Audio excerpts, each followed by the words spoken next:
ഒരു പെണ്ണിന് വേണ്ട സ്നേഹ. ആ സ്നേഹം കൊടുക്കേണ്ടത് മക്കളെ കൂട്ടാൻ വരുന്ന ഓട്ടോ ഡ്രൈവർ അല്ല, ബസ് കണ്ടക്ടർ അല്ല, നിയമിക്കാൻ വരുന്നവനല്ല, നമ്മളെക്കാൾ തൊലിവെളുപ്പുള്ള ഏതെങ്കിലും ഒരു മൊഞ്ചനല്ല അവനാന്റെ കെട്ടിയ പെണ്ണിന് സ്നേഹം കൊടുക്കേണ്ടത്. അത് നമ്മൾ കൊടുക്കണം. ചില ആണുങ്ങൾ ചോദിക്കുമ്പോ എന്തിന്റെ കുറവാ, തിന്നാനും ഉടുക്കാന് ഓള് പറയുന്നിടത്തിൽ ഞാൻ കൊണ്ടുനടക്കാറുണ്ട്. പെണ്ണിന് വേണ്ട സ്നേഹ.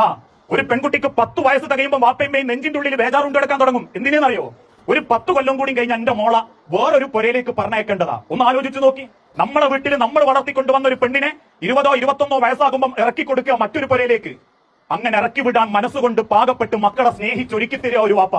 അതുകൊണ്ട് തന്നെ ആ പെൺകുട്ടി സ്നേഹയെ അറിഞ്ഞിട്ടുള്ളൂ. ഒരൊറ്റ കാഴ്ചന്റെ പേരിൽ എവിടെയോ കിടക്കുന്ന എന്റെ കൂടെ അവള് പോരാന്ന് സമ്മതിച്ചതേ വാപ്പ കൊടുത്തതിനേക്കാളിലും സ്നേഹം ഈ കൊടുക്കുന്നുള്ള ഒരു വിശ്വാസത്തിലാ. ഇന്ന് വരെ എന്നെ അറിഞ്ഞൂടാത്ത എന്റെ കൈ പിടിച്ച് എന്റെ ചോരയിലുണ്ടായ എന്റെ മോളെ ഞാൻ എനിക്ക് തരുന്നൊരു വാപ്പ പറയുന്നതേ ഞാൻ കൊടുത്തതിനേക്കാട്ടിലും നല്ലോണം ഈ നോക്കുന്നുള്ള ഒരു വിശ്വാസത്തിലാ. അങ്ങനെ ഒരു പെണ്ണിനെ കൂട്ടിക്കൊണ്ടുവന്ന് സ്വന്തം പുരയിലെത്തുമ്പോഴേക്ക് ചില ആണുങ്ങൾ കാണത്തമുണരും. വരച്ച വരയിൽ പെണ്ണിനെ നിർത്തി പേടിപ്പിക്കുക, കൈത്തരിപ്പുകൊണ്ട് പെണ്ണിനെ ഭയപ്പെടുത്തുക, എന്നിട്ട് നാട്ടുകാരോടും കുടുംബക്കാരോടും പറയാ എന്റെ പെണ്ണുങ്ങൾക്ക് ഇന്നെ ഭയങ്കര പേടിയാ, ഞാനൊന്ന് നോക്കിയാൽ ഒരടിയോട് മുൻപോട്ട് വെക്കൂല, അത്രക്ക് പേടിയാ, എന്റെ തല കണ്ടാ മതി, പേടിയാ കുട്ടിക്ക്. അതൊരു വലിയ ജയമൊന്നുമല്ല.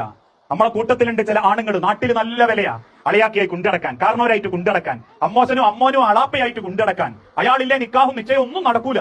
നാട്ടിൽ കോടികളെ വിലയാ, എന്നാൽ സ്വന്തം പുരയിലോ ഒരു 5 പൈസന്റെ വില ഉണ്ടാവില്ല. ആ ഭാര്യ ഇടക്കിടക്ക് അയാളോട് പറയുകയും ചെയ്യും, ഇന്നൊക്കെ ചിലപ്പോൾ നാട്ടിൽ വില ഉണ്ടാവും, എന്റെ അടുത്ത് നിങ്ങൾക്ക് വില ഇല്ല. എന്താ? നിങ്ങളെ തനി സ്വഭാവം എനിക്കല്ലേ അറിയൂ, നാട്ടുകാർക്ക് അറിഞ്ഞൂടല്ലോ.